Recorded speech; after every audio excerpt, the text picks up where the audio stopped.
I think there's four common ones that we see time and again in our practice, and that's the sole trader, your partnership, your limited company, obviously very commonplace today, and then your limited liability partnership. And they all have pros and cons.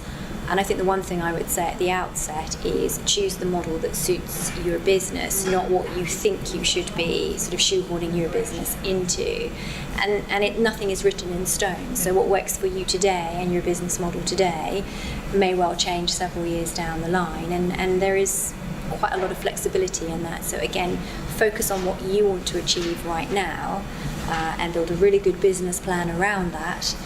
And then the structure quite often picks itself for you. We've got several examples in the guide that we produce. I'm thinking of Joe the florist, who's the sole trader that we keep coming back to on his journey through building up his business and how various factors influence his decisions around being a sole trader. It's definitely the most nimble. Yeah. And then there's Bates Hardware Store. Got, Paul and Mary Bates, who married couple who decided to set up a hardware store, as an example.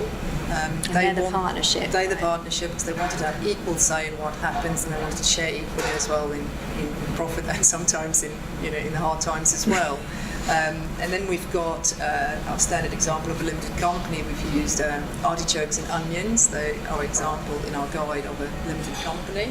They're our design agency, so an interesting collaboration between sort of ex-creative designers and tech specialists who have an investor on site. So we go through a journey with them in terms of how they create, how they control, and the impact that the investor has on their model too, which is something that you can't overlook.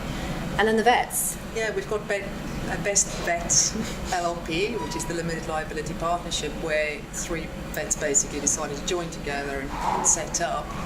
They wanted a combination basically of ease, similar to a partnership, but they wanted it more structured, and that's why they chose to go with something that is like a limited company but also like a partnership. So it's the combination basically, a limited liability partnership.